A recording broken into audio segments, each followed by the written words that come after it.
And this is a 2013 Porsche Boxster. This is actually the second time Porsche's overhauled the Roadster since it debuted back in the 90s. Remember the 90s? Such a simpler time. People actually paid for music. They had to watch TV commercials. And if they bought a Porsche, they had to get a 911. So when the Boxster came out, no one thought anyone would buy it. Fast forward 2 decades later, people are buying Porsche SUVs, Porsche 4-doors, and they're going to want to check out the new Boxster. The base Boxster we have here has a new 2.7-liter flat-six engine, and it's pretty quick. It has 265 horsepower, and Porsche says it hits 60 miles an hour in 5.5 seconds. It's a little faster than that if you get the optional PDK transmission instead of the manual we have here, but I love the 6-speed manual. It is the perfect example of why the Boxster is so desirable. It's simple and executed flawlessly. The clutch is not too heavy, it's not too light, the shifter goes into its gates exactly as you'd expect, and you feel one with this car the second you get in the driver's seat. I was pretty happy with the power in this base Boxster, but other editors, they found it slow. There is a more powerful Boxster S, which has a larger 3.4-liter flat-six engine. It puts out 315 horsepower this year, and Porsche says it'll hit 60 miles an hour in under 5 seconds. Steering and handling are remarkable, as you might expect in a mid-engine car.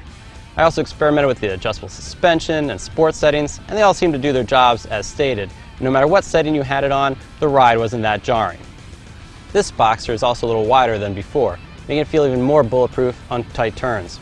I recently drove Mercedes' new SLK, which granted isn't supposed to be as performance-oriented as a Boxster, but there is no question of which one was better on the road. One benefit of a soft top like this Boxster versus a retractable hardtop, that top goes up and down really fast. I clocked it at 9 and 10 seconds most times, and that's great when you're at a stoplight. Top-down driving at highway speeds isn't quite as pleasant as the 911 Cabriolet. I tested that last week. I know, it's a tough job, but with the top up, the Boxster is really quiet. You're not giving anything up to those retractable hardtops like the SLK or BMW Z4. One negative of the old Boxster was the interior didn't really hold up to the price tag. Well, that's changed too for 2013.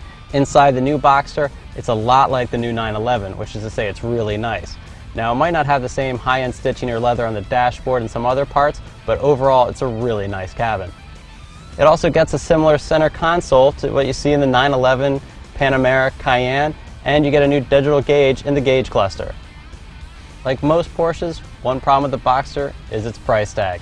And it starts at $50,000, which isn't that bad compared to something like Mercedes SLK 350, which is about $5,000 more to start.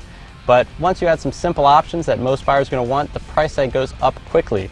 This is our sticker, the test car we have here, which has some nice high-end things that everyone might not get. I mean, the wheels alone cost almost $5,000. Not everyone might get that, but you just want navigation, infotainment system, that's going to be $4,560.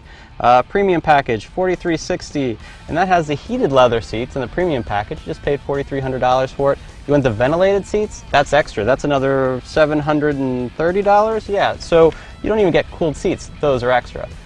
All told, our test car, $75,000. So if you want a Boxster, and I kind of do, you better figure out which options you're going to mark off.